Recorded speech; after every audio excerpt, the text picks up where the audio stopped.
Assalamualaikum warahmatullahi wabarakatuh.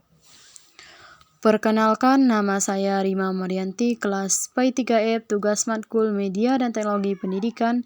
Di video ini saya akan menjelaskan tentang sabar. Apa itu sabar?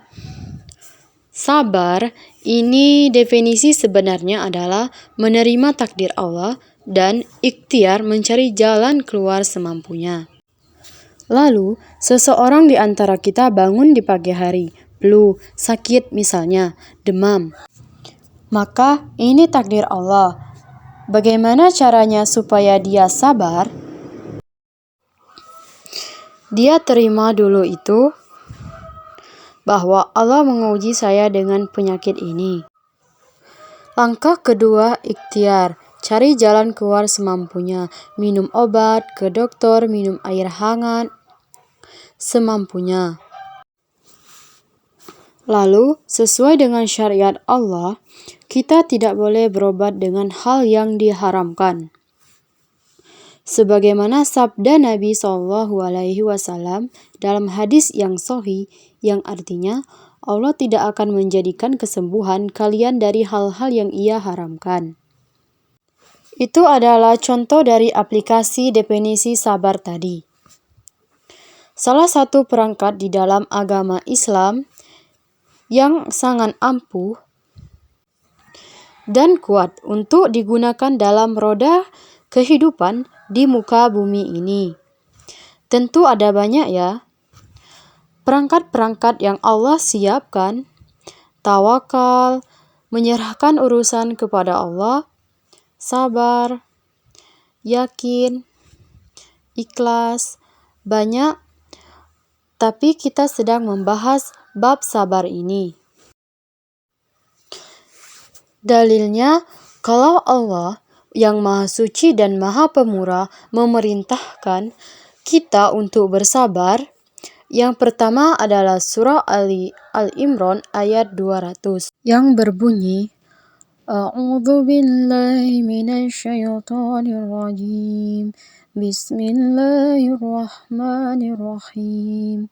Ya ayyuhalladzina amanu isbiru wasabiru warabitu wattaqullaha la'allakum tuflihun.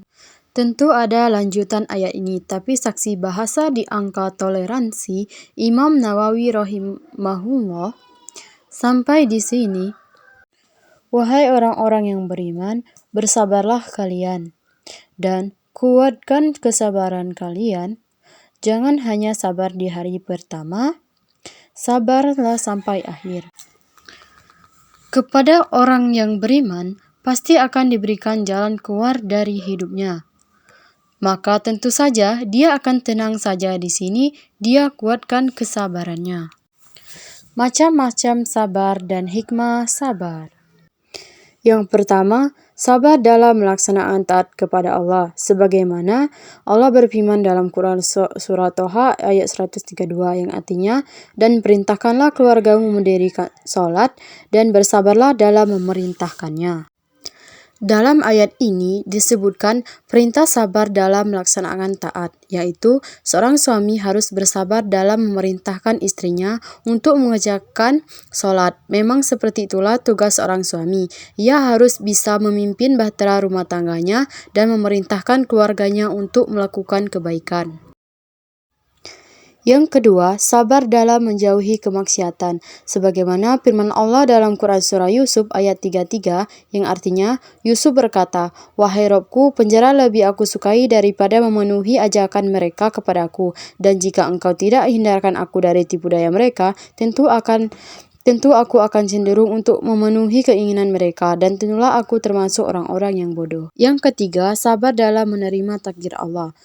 Sebagaimana firman Allah dalam Quran Al-Insan ayat 24 yang artinya, maka bersabarlah kamu untuk melaksanakan ketetapan Rabb-mu. Selanjutnya yaitu hikmah sabar. Yang pertama, mendekatkan diri kepada Allah. Sabar merupakan ciri orang yang bertakwa dan akhlak dari para nabi dan hamba Allah yang soleh. Yang kedua, mendapatkan pahala. Yang ketiga, meningkatkan hubungan sosial.